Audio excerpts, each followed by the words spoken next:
thank you very much. It's an honor to have President Zelensky of Ukraine, and we've been working very hard, very close. So we've actually known each other for a long time. We've been dealing with each other for a long time, and very well.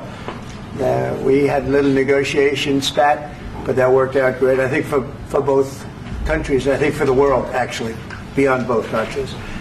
And we have something that is a very fair deal. And we look forward to getting in and digging and working and getting some of the rare earth. But it means we're going to be inside, and it's a big commitment from the United States, and we appreciate working with you very much. And we will continue to do that. We have had some very good discussions with Russia. I spoke with President Putin, and we're going to try and bring this to a close. It's something that you want and that he wants. We have to negotiate a deal. But we've started the confines of a deal, and I think something can happen. The big thing is the number of soldiers, mostly at this point, but soldiers being killed. They're losing thousands of soldiers. So on both sides, we're losing a lot of soldiers, and we want to see it stop. And we want to see the money get put to different kinds of use, like rebuilding. And we're going to be working very hard. But we've had a lot of very good conversations. I will say until we came along, the Biden administration didn't speak to Russia whatsoever. They didn't speak to anybody. They just allowed this to continue. And I will say that, I'll say in front of you, you've heard me say it 1,000 times, if I were president, this war would have never happened. We would have had a deal negotiated for you without having to go through what you've gone through. But your soldiers have been unbelievably brave. We've given them great equipment, but somebody has to use the equipment. They've been unbelievably brave, and we give them great credit. This was supposed to be over very quickly, and here we are 3 years later. So I give tremendous credit to your generals and your soldiers and yourself in the sense that it's been very hard fighting, very tough fighting. They're great fighters. And you have to be very proud of them from that standpoint. But now we want to get it over with. It's enough, right? We want to get it over with. So it's an honor to have you here. Thank you very much for coming. We're going to sign the agreement at the conference in the East Room in a little while, right after lunch. And we'll be having lunch together. We're also discussing some other things. And we appreciate everybody being here. It's somewhat of an exciting moment, but the really exciting moment is when we when they stop the shooting and we end up with a deal. And I think we're fairly close to getting that, and an honor to have you. And please, I'd like to say something. No, thank you so much, Mr. President. Thank you for invitation. And really, I hope that this first document, will be first step to real security guarantees for Ukraine, our people, our children. I really count on it. And of course, we count that America will not stop support. Really, for us, it's very important to support and to continue it. I want to discuss it with details further during our conversation, and of course, the infrastructure or security guarantees. Because for today, I understand what Europe is ready to do. And of course, I want to discuss with you what the United States will be ready to do. And I really count on your strong position to stop Putin. And you said that enough with the war. I think that is very important, Ben, to say these words to Putin at the very beginning of war, because he's a killer and terrorist. But I hope that together we can stop him. But for us, it's very important to, to save our country, our values, our freedom and democracy, and of course, no compromises with the killer about our territories. But it will be later. And of course, what I wanted, we spoke about it by phone with you about the drones production. We have very good drones production. I think the best one in the world for today because of the war. Yes, and of course, we need very much the air defense. You have the best air defense in the world, and really you helped us under attacks of Russians. And I want to speak how we can exchange the licenses. We're open to share the licenses of all our drones with you, of course, with the United States. And we need licenses for quick production of air defense. Even after the war, we need our nation to be calm, that we are secure. So that's why we need this air shield. And of course, About this, I want to speak about the contingents. I think that France and UK already spoke to you, and we know that Europe is ready, but without the United States, they will not be ready to be as strong as we need. And then the last point, last not least, about exchange, about our people and children. And you know that these crazy Russians, that they stolen 20,000 of children, Ukrainian children. They changed their names, they changed their families, relatives, and now they're in Russia. We want to bring them back, and really, it's a big dream, task, and goal for me, and our warriors. By the way, Mr. President, we exchanged, released more than 4,000 warriors from Russian prison, but there are thousands more in the prison. I wanted to share with you some images. How it's just can I now? Yeah, please. One minute. I just you to understand in what circumstances, in what situation they are, and what the attitude of Russia to our prisons. They have guys just you before and after. And you see before and after, just you to understand. Now thousands of such guys, ladies and men, there, and that, so they don't eat, they beat them, and they do a lot of bad things. So out of, even during the war, there are rules. Everybody knows there are rules during the war. So these guys, they don't have any rules. You see that 50, 60 kilograms left, and a lot of such things. And I didn't want to show you what the changes with images of children, because I will share with you.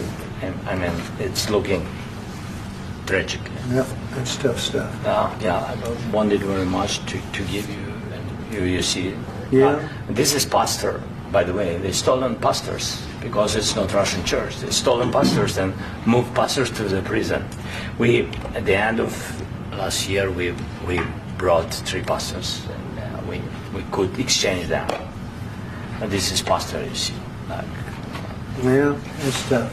Yeah. So I mean, this I wanted to show you, and this. So thank you very much. We want to get that ended, right? Yeah. Of course. We And will. I think we will. And We have to, of course. do you have any questions, please? Thank you, Mr. President. With the, how much money is the U.S. going to put into the fund that is being created today, and how does this provide long-term security for Ukraine? Well, we don't know exactly how much, because we're going to be putting some money in a fund that we're going to get from the raw earth that we're going to be taking and sharing in terms of revenue. So it's going to be a lot of money will be made from the sale and from the use of raw earth. And as you know, our country doesn't have much raw earth. We have a lot of oil and gas, but we don't have a lot of the raw earth. And what we do have is protected by the environmentalists, but that can be unprotected, but still it's not very much. They have among the best in the world in terms of raw earth. So we're going to be using that, using it for all of the things we do, including AI and including weapons and the military, and it's really going to very much satisfy our needs. So it's something that just worked out really well. We have a lot of oil, and we have a lot of gas, but we don't have raw earth. So this has just about every component of the raw earth that we need for computers, for all of the things we do. This puts us in great shape. And long-term security for Ukraine. How does this provide? I think they're going to have great luck. I think once we make the agreement, that's going to be 95% of it. They're not going to go back to fighting. I've spoken with President Putin, and I feel very strong. I've known him for a long time, and I feel very strongly that they're very serious about it. And we'll make a deal. And when the deal is made, I don't think we talk about security. Everyone's talking about the other day. All they talked about was security. I said, let me make the deal first. I have to make the deal first. I don't worry about security right now. We have to have a deal, because right now, last week, 2,000 soldiers died on both sides. 2,000, and they're losing 1,000, 2,000, 3,000 a week. So as we sit here and we talk, people are getting shot and dying on the battlefield. And, they're not American soldiers, but they're Russian soldiers and they're Ukrainian soldiers, and we want to be able to stop it. And we want to be able also to spend money on other things. We don't want to, this is a tremendous amount of money. And what the Biden administration did was terrible. They were giving money, but they had no security on the money. Europe, as you know, gave much less money, but they had security. It was in the form of a loan. They get their money back, and we didn't. And now, at least we're protected because the American taxpayer has to be protected too. But this is an incredible agreement for Ukraine because we have a big investment in their country now, and what they have, very few people have. And we're able to really go forward with very, very high-tech things and many other things, including weaponry that we're going to use in many locations, but that we need for our country. Mr. President, This allows us to do that. will you continue sending military aid? Yes, go ahead, please. If I can just there, yes. In the document, there is one of the very important points. If we speak about business and investment, we never had LNG terminals in Ukraine. This document will open. I mean, the next document, but anyway, here we see in the framework, we see really goodwill for this. LNG terminals for us is very important, and I think for security of European continent. We have the biggest storage, gas storage. We have the biggest in Europe. Yes, yes, and we can use it. Use it for LNG. Use it for LNG, and we will do it. And really, we can help Europe because Europe really helped. President Trump said that they made less support, but they are our friends and they are our very supportive partners. They really gave a lot, Mr. President. Really, they did. They gave a lot, but they gave much less. No. Much less. No. No. Okay.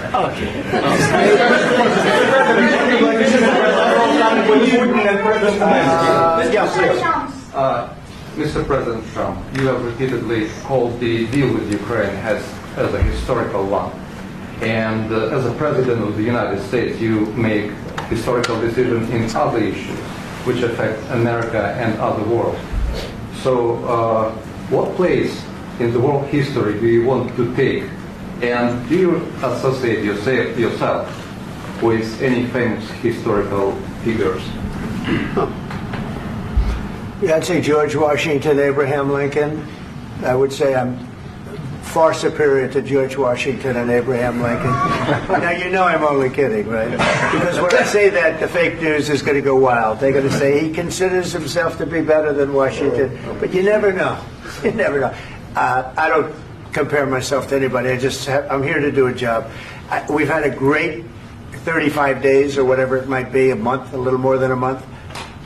We've accomplished tremendous amounts. Not only this would be a very great achievement if we could get the war stopped and get them back to normalization. I think that's going to happen.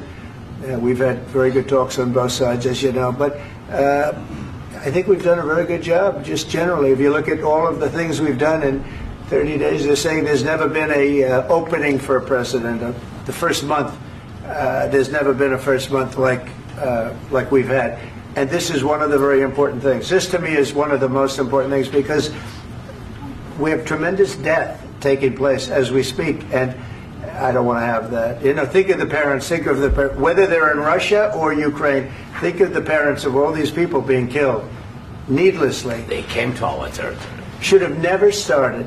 This would have, if I were president, this would have never started. Mr. President, will you continue sending military aid to Ukraine after the U.S. signs this agreement with Ukraine? Yeah, we're going to be continuing. President Zelensky, do you feel like the U.S. is on your side? That President Trump is on your side at this moment? What do you think? He wants to know, do you think that, sort of a stupid question. I guess we wouldn't be here if I wasn't. But, I think that the United States on our side from the very beginning of occupation, and I think that President Trump on our side, and of course, I'm sure that the United States President will not stop support. This is crucial for us. It's important for us. Yes. And Putin, the president speaks about the people and the soldiers which are dying, but they came to our territory, they came to our land. They began this war, and they have to stop. And I think this is the question, with really the most important question. Can President Trump, I hope yes, with some other allies, to stop Putin, withdraw these enemies, our enemy, withdraw these troops from our land? And I think that you asked about the history, I think that if President, or when, he will stop Putin, if President Trump will bring peace to our country, I think he will be on this wall. We've had very, very good talks. To Ukraine. President Zelensky just said that there would be no compromises with Vladimir Putin. I just wanted to ask both of you. Firstly, are there compromises that you think that President Zelensky is going to have to make? And President Zelensky, is there anything that you might be thinking that you may be able to offer or bring to the table, for example, elections? Thank you.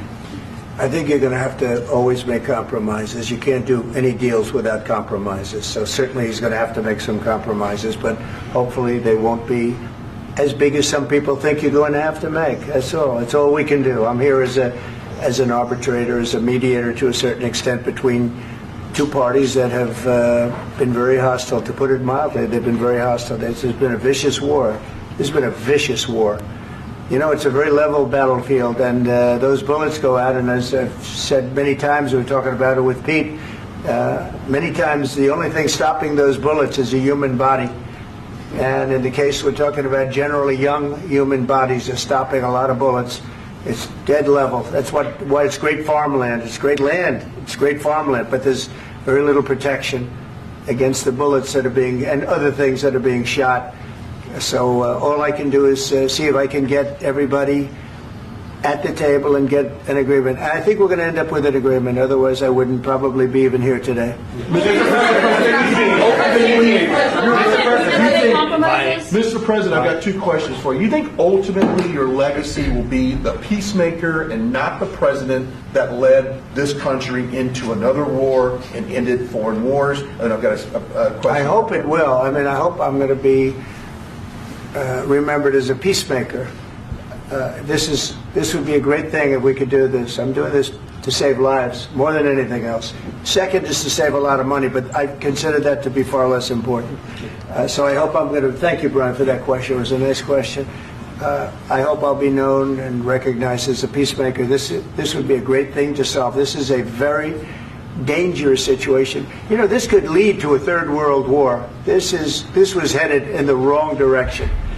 If this election were lost, if we didn't win this election, and by we won it by a lot, that was a mandate. We won every swing state. We won the popular vote by millions and millions of votes. We won everything.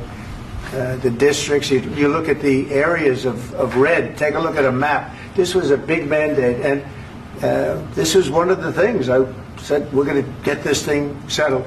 If we didn't win, I think this could have very well ended up in a third world war, and that would not have been a good situation. What was your second question? And my second question for President Zelensky.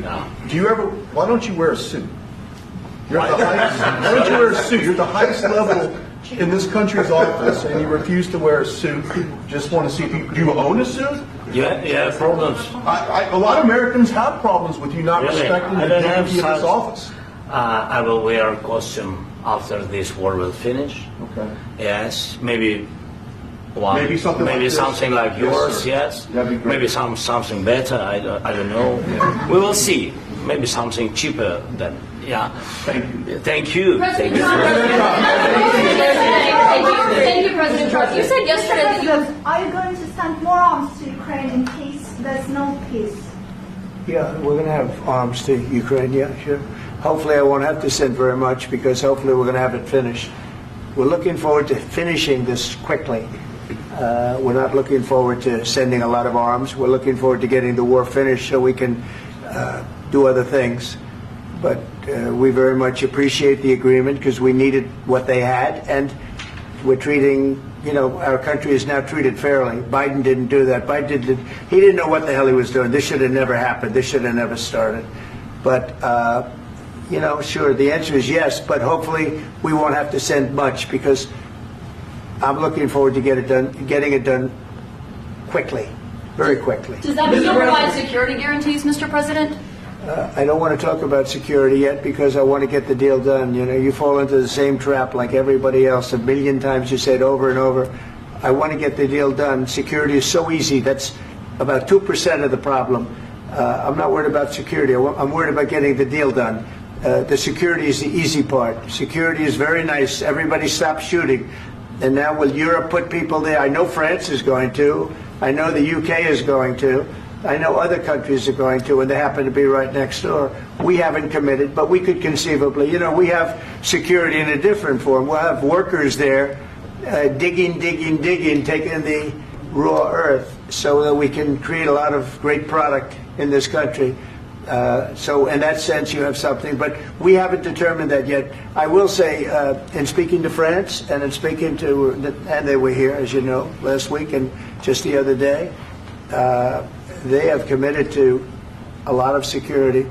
I don't think you're going to need much security. I think once this deal gets done, it's over. Russia's not going to want to go back, and nobody's going to want to go back. When this deal ends, I really believe this deal is going to be over. Question? Yeah, please go ahead. Go ahead. Thank you, sir. Mr. President, thank you. You had Mr. Macron and Keir Starmer at the White House this past week, both of whom praised your courage and conviction to lead the pathway towards peace. Yes. Part of that involved, though, re-engaging Russia in diplomatic relations, something that previous leaders lacked the conviction to do so. What gave you the moral courage and conviction to step forward and lead that? Well, I love this guy. Who are you with? One American News, sir. Well, that's why I like him. One American News does a great job. I like the question. I think it's a very good question. It's a pathway to peace. It's a pathway to getting something solved. And I feel that as the head of this country, I have an obligation to do that. Plus, we're very much involved. We got involved. It's too bad we got involved because there should have been no involvement because there should have been no war. And there shouldn't have been October 7th. That would have never happened. As you know, Iran was broke. They had no money to give to Hezbollah. They had no money to give to Hamas. They were stone cold broke. And then under Biden, they became rich as hell. They went from no money to $300 billion in a period of 4 years. And they gave a lot of that money away. And you see what happened. And that's a real mess also that we hope to be able to solve. But no, I appreciate your question very much. I feel I have an obligation to try and do something to stop the death. If I can answer. Yes, if I can answer. Sorry. Please. And I do like your clothing, by the way. Yeah, really? Even though I think he's a great guy, by the way. But I don't know if you two like each other. But you know what? I think he's dressed. I like this guy. I think he's dressed beautiful. So I have more serious things than answer on such questions. Sure, I will answer on more serious That's a good questions if statement. I can. Yes. Yeah. So please, about security guarantees and about just ceasefire. We can't just speak about ceasefire and speak. It will not work. Just ceasefire will never work because I'm like the president. I have this experience, and not only me. Ukraine before my presidency, from the 2014, Putin broken 25 times. 25 times he broken his own signature. 25 times he broken ceasefire. But he never broke to me. He never broke to me. No, you were the president. You were the president during. He never broke to me. In 2016, you've been the president, Mr. President. You've been the president, but he had, of course, not with you, but he had during those periods. He had conversations with our side, and we had Normandy format. The France, Germany, Ukraine, and Russia, and he broken 25 times. That's why we will never accept just ceasefire. It will not work without security guarantees. Security guarantees, maybe President is right about this document and other, but this document is not enough. Strong army is enough because his soldiers afraid, Putin's soldiers afraid of our soldiers when we're strong enough. If we are not strong enough, if we are empty, if our storage is empty, we can't defend our land. Today, he knows that we have, all the world knows that we have meeting, yes? Why he's using ballistic? Putin today using ballistic on our hospitals, schools, and etc. Ballistic. So he knows that we are here and that President Trump is really have goodwill to stop this war. And you hear now the president. So why he's using? So he doesn't want to stop. He doesn't want. But I hope that we will do it. Really, we'll do it. Security. When we speak about security guarantees, when the Europeans are ready for contingents, they need USA backstop. If there will not be United States, we will not never have any contingents, strong contingents from the Europeans, because they don't want to divide alliance, connection between the United States and the main and strongest ally and Europeans. And this is crucial, this is important. That's what we want to speak about very much. This is very important. And air defense. So air defense, really, we have big deficit with all these systems, and we need to provide this. We need it very much. Otherwise, Putin will never stop, and will go further and further. He doesn't want. He hates us. You know, it's not about me. He hates Ukrainians. He thinks that we are not a nation. He thinks, and he shared these thoughts. I think maybe with your team also. I don't know, but with all the Europeans, in media, officially and not, he always said that there is no such country, such nation, such language, and such life like Ukrainian. No, he really doesn't respect all the Ukrainians, and he wants to destroy us. And you are right, Mr. President. That's 2%. This document, maybe other documents, it's a very good start, very good, but it will not enough to stop this person. Should Russia pay to rebuild Ukraine? Mr. President, after these Should Russia pay to rebuild Ukraine? They have to pay. this question. This is the rule. This is the rule of the war. This is the rule of the war. During all the centuries, all the history, this is the rule of the war. Who began, those pay. Do you agree This with is the rule. Putin began this war. He has to pay all money for innovation. He has to pay.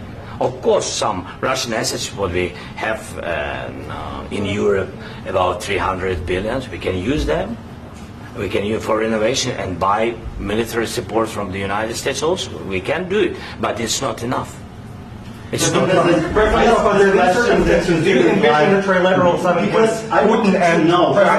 Wait 1 second. I asked this question that you didn't like because I wanted to know if you want to position yourself in the middle between Russia and Yes. Ukraine or on the Ukraine side. No, I'm in the middle. I want to solve this thing. I'm for both. I want to get it solved.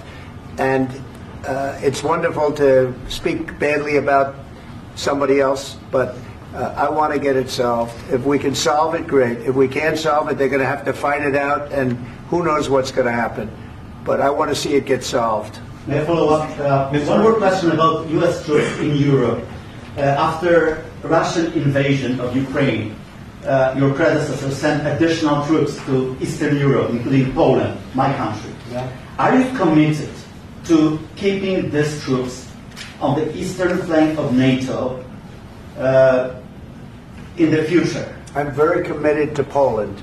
I think Poland has really stepped up and done a great job for NATO. They, as you know, they paid more than they had to. They are one of the finest groups of people I've ever known. I'm very committed to Poland. What about Baltics? Poland's in a tough neighborhood, you know. What about the Baltics? The Baltics, they got a lot of, it's a tough neighborhood too. But we're committed. We're going to be very committed, and we're committed to NATO. But NATO has to step up, and the Europeans have to step up more than they have. And I want to see them equalize, because they are in for far less than we're in. And they should be at least equal. You understand that? Why is the United States, we have an ocean in between. Why is the United States in for so much more money and other things as Europe? With that being said, and as you said, they've also been obviously very helpful. But we have put in far more than they have. And I think they should equalize. Mr. President, Please, go ahead. Ask you about the agreement again today. What changed between the first time that Secretary Bessent gave President Zelensky the agreement and today for the signing? What We made a deal. So was the deciding factor? I'm a business person. We made a deal. That's what changed. Along with minerals. I didn't think we were going to make a deal, and We ended up making the deal, so that changed. Mr. President, what and how do you envision a trilateral summit with President Zelensky and Putin? I don't know, under but these well, circumstances? they don't like each other. I can tell you that. Okay? They do not like each other. This is not a love match, and it's unfortunate. That's why you're in this situation. The United States should not have allowed this to happen. Okay? The United States, run by a man that didn't know much. I'm going to be very nice. Run by an incompetent person, very incompetent person, should never have allowed this to happen. I've stopped wars. I've stopped many wars. My people will tell you, I stopped wars that nobody ever heard about. I stopped wars before they ever started. You can look at some of, I could give you a lot of nations that would tell you right now they were probably going to war. I could tell you right now there's a nation thinking about going to war on something that nobody in this room has ever even heard about. Two smaller nations, but big, still big. And I think I've stopped it. But this should have never happened. Mr. President, Sorry, just a second. About any negotiations. First of all, I want really to tell you, and I think that everybody understands that Ukraine, more than Ukrainians, nobody wants to stop this war. But at the future, any negotiations, it's understandable that two sides of the war, not Russia and the United States, because this is not the war between Russia and the United States. This is war of Russia against Ukraine and Ukrainian people. So these two sides will be at the will be at the negotiation table. Then of course United States, like the strongest partner of the Ukraine, and of course Europe. I think Europe is very important. I want to speak about it with the President. Yes, Europe is very important for us because we really defend Europe for today. All Europeans really recognize that we are defending line and they have real life and our people are dying. That's why they helped us. And also it's about the NATO. Yes, between, like the President said, you have big, nice ocean. Yes, between us. But if we will not stay, Russia will go further to Baltics and to Poland, by the way. But first to the Baltics. It's understandable for them because they've been in the USSR. You know, they've been one of the republics of the USSR, and Putin wants to bring them back to his empire. It's a fact. And when he will go there, if we will not stay, you will fight. Your American soldiers, it doesn't matter, do you have ocean or not, your soldiers will fight. Mr. President, would you be willing to visit Ukraine, maybe Kiev or Odessa, which is going to be a third year of the Black Sea? It was my question. I'm sorry. I don't want to talk about Odessa now. Let's not talk about Odessa. I want to talk about making a deal, getting peace. We don't have to talk about Odessa, but a lot of cities have been destroyed. A lot of cities that are not recognizable. There's not a building standing. No. And a lot of things have Mr. President, you have to come and to look. No. We have very good cities. Yes, a lot of things have been destroyed, but mostly cities alive, and people work, and children go to school. Sometimes it's very difficult. Sometimes closer to front line, children have to go to underground schools or online, but we live. Ukraine is fighting, and Ukraine lives. This is very important. And maybe it's Putin is sharing this information that he destroyed us. No, he lost 700,000 people, 700,000 soldiers. He lost everything. Yes. So. Mr. President, one more. I mentioned Poland. Please, go ahead. When did you last speak with President Putin, and what did he say that? A couple of days ago. And what did he tell you that gave you the assurance that he wanted peace? Well, that's what I do. My whole life is deals. I know pretty good. And I've known him for a long time. I've dealt with him for a long time. He had to suffer through the Russia hoax. You know, Russia was a hoax. It was all Biden. It was nothing to do with him. So he had to suffer through that, and he was able to do that. I think that he wants to make a deal, and he'd like to see it end.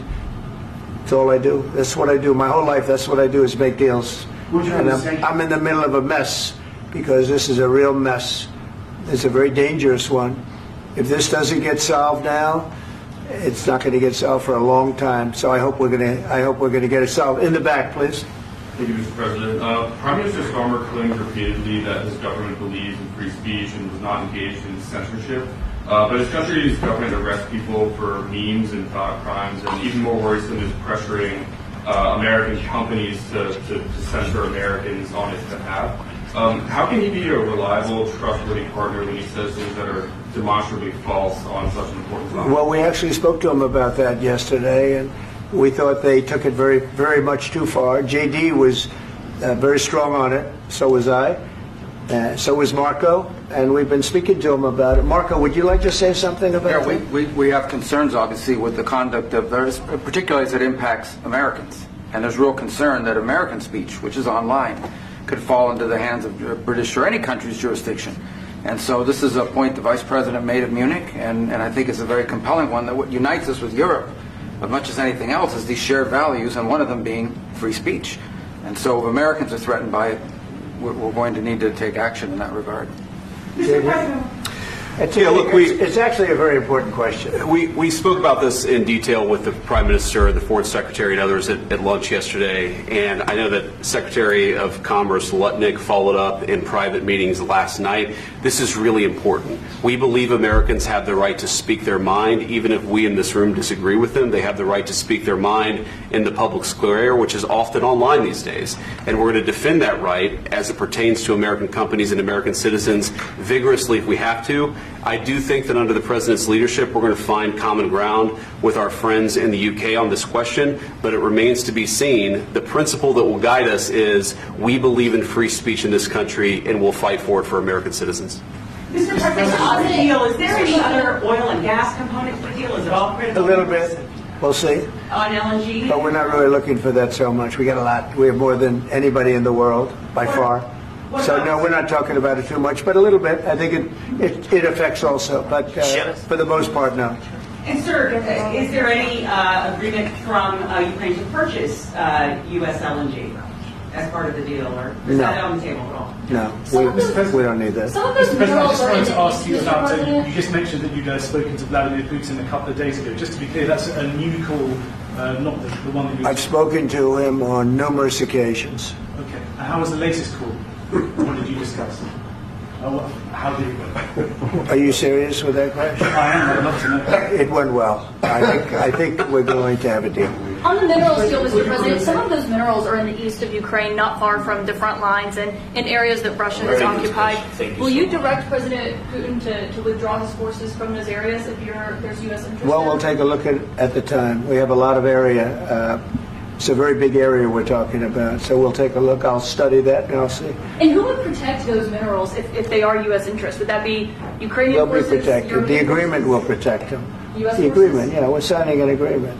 Right, but what if Russia tries to invade or there's Russian aggression in those spots? I just told you I don't think that's going to happen. And if that were going to happen, I wouldn't make a deal. If I thought that was going to happen, I wouldn't make a deal. Some people may wonder why. They ought to focus on CNN on survival, not asking me these ridiculous questions. Focus on surviving, because CNN's got such low ratings. I don't think they're going to survive. Let's go. Please, go. I already mentioned Poland. Poland was under Russian control for decades after the Second World War. When I was a kid, I looked at the United States not only as a most powerful country, richest country in the world, the country that has great music, great movies, great muscle cars, but also as a force for good. And now I'm talking with my friends in Poland, and they are worried that you align yourself too much with Putin. What's your message for them? Well, if I didn't align myself with both of them, you'd never have a deal. You want me to say really terrible things about Putin and then say, "Hi, Vladimir, how are we doing on the deal?" That doesn't work that way. I'm not aligned with Putin. I'm not aligned with anybody. I'm aligned with the United States of America and for the good of the world. I'm aligned with the world, and I want to get this thing over with. You see the hatred he's got for Putin. It's very tough for me to make a deal with that kind of hate. He's got tremendous hatred, and I understand that, but I can tell you the other side isn't exactly in love with, him either. So it's not a question of alignment. I'm aligned with the world. I want to get the thing set. I'm aligned with Europe. I want to see if we can get this thing done. You want me to be tough? I could be tougher than any human being you've ever seen. I'd be so tough. But you're never going to get a deal that way, so that's the way it goes. All right, one more question. Hey, I want to respond to this. So look, for 4 years in the United States of America, we had a president who stood up at press conferences and talked tough about Vladimir Putin, and then Putin invaded Ukraine and destroyed a significant chunk of the country. The path to peace and the path to prosperity is maybe engaging in diplomacy. We tried the pathway of Joe Biden of thumping our chest and pretending that the President of the United States' words mattered more than the President of the United States' actions. What makes America a good country is America engaging in diplomacy. That's what President Trump is doing. Can I ask you? Sure. Yeah? Yeah. Okay.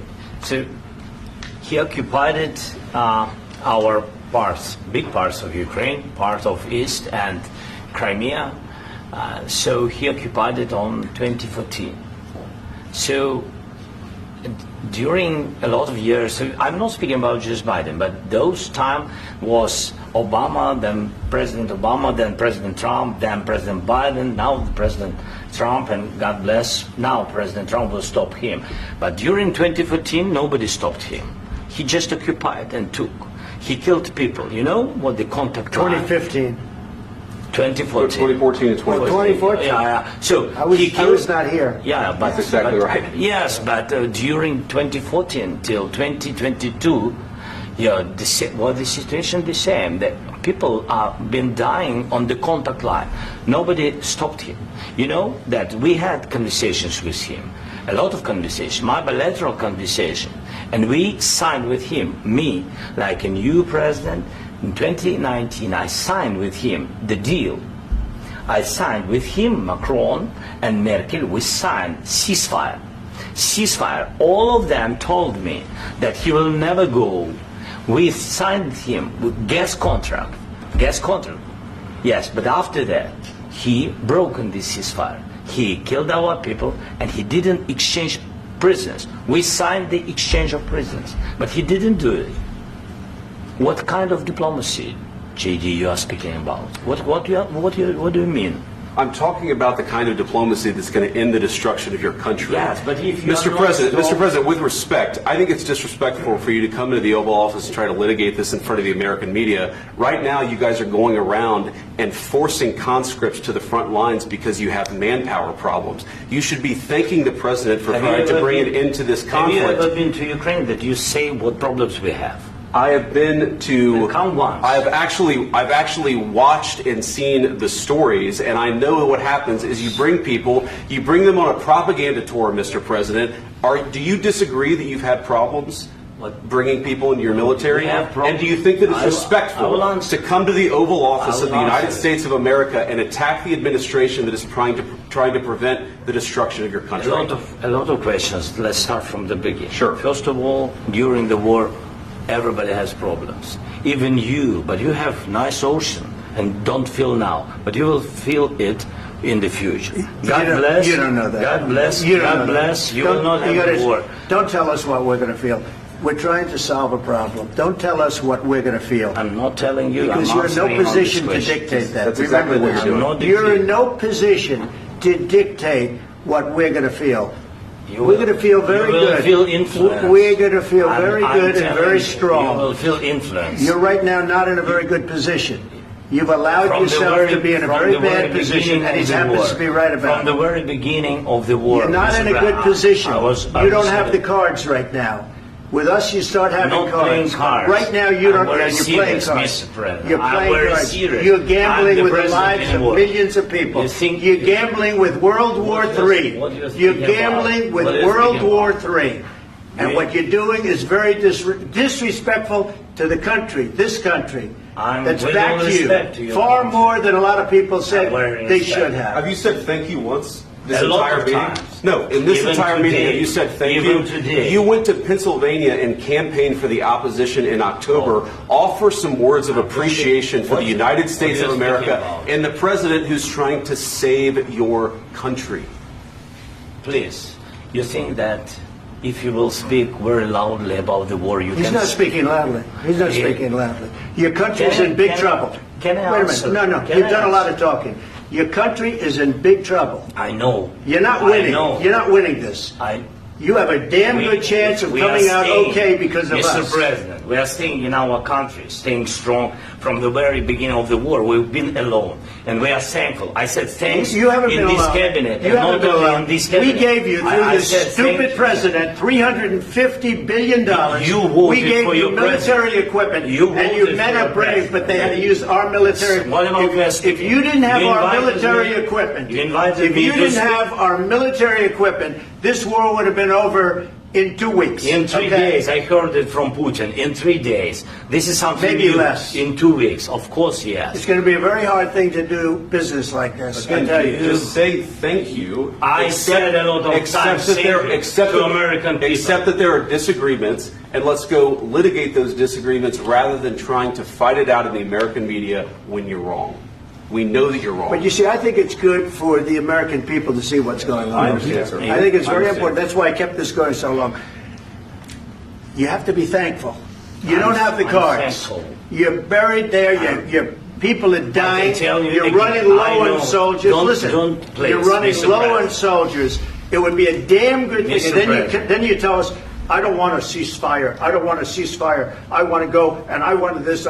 Look, if you could get a ceasefire right now, I tell you take it so the bullets stop flying and your men stop getting killed. Of course, we want to stop the war. But you're I saying said- you don't want a ceasefire. But I said to you, I want a with ceasefire. guarantees. Because you'll get a ceasefire faster than an agreement. Ask our people about ceasefire, what they think. That wasn't It doesn't with matter me. for you what that what wasn't is- with me. It That was wasn't with you. a guy named Biden, who was not a smart person. This That is was your- with, this that was is with your Obama. president. It was your president. Excuse me. That was with Obama, who gave you sheets, and I gave you javelins. Yes. I gave you the javelins to take out all those tanks. Obama gave you sheets. In fact, the statement is Obama gave sheets and Trump gave javelins. You got to be more thankful, because let me tell you, you don't have the cards. With us, you have the cards. But without us, you don't have any cards. One more question to Mr. Vice President. I'm sorry. It's going to be a tough deal to make, Um, because the attitudes have to change. what if Russia breaks ceasefire? What if Russia breaks peace talks? What do you do then? I understand that it's a heated conversation right now. What are you but saying? what She's if asking, Russia- what if if Russia Putin breaks the breaks ceasefire? What if anything? What if a bomb drops on your head right now? But they have Okay? broken ceasefire. What if they broke it? I don't know. They broke it with Biden, because Biden, they didn't respect him. They didn't respect Obama. They respect me. Let me tell you, Putin went through a hell of a lot with me. He went through a phony witch hunt where they used him and Russia. Russia. You ever hear of that deal? That was a phony Hunter Biden, Joe Biden scam. Hillary Clinton, Shifty Adam Schiff. It was a Democrat scam. And he had to go through that. And he did go through it. We didn't end up in a war. And he went through it. He was accused of all that stuff. He had nothing to do with it. It came out of Hunter Biden's bathroom. It came out of Hunter Biden's bedroom. It was disgusting. And then they said, oh, the laptop from hell was made by Russia. The 51 agents. The whole thing was a scam. And he had to put up with that. He was being accused of all that stuff. All I can say is this. He might have broken deals with Obama and Bush, and he might have broken them with Biden. He did, maybe. Maybe he didn't. I don't know what happened. But he didn't break them with me. He wants to make a deal. I don't know if you can make a deal. The problem is, I've empowered you to be a tough guy. And I don't think you'd be a tough guy without the United States. And your people are very brave. But you're either going to make a deal or we're out. And if we're out, you'll fight it out. I don't think it's going to be pretty, but you'll fight it out. But you don't have the cards. But once we sign that deal, you're in a much better position. But you're not acting at all thankful. And that's not a nice thing. I'll be honest, that's not a nice thing. All right, I think we've seen enough. What do you think? Huh? This is going to be great television, I will say that. All right. We'll see what we can do about putting it together. Thanks. Negotiate, do the non- We'll see. I don't know. All right, guys, come on. Please. Hey, let's go. Guys, come on. Let's move, please.